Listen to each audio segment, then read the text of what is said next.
Hello and welcome back to our channel Trading for Beginners. Today in this video I'm going to show you how to change your currency in Etoro. To do so, follow some simple steps with me. First of all, open your Etoro application or go to Etoro website from your browser.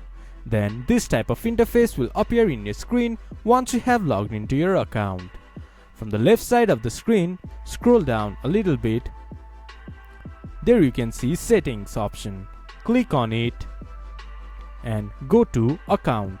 Then go to General.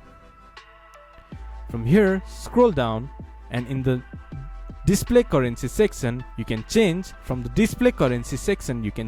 your currency. This is how you can change your currency in Etoro. This much for today's video. If you guys find our video helpful, please leave a like and comment. And do not forget to subscribe our channel and hit the bell icon. I'll see you guys again in our next video. Thank you for watching.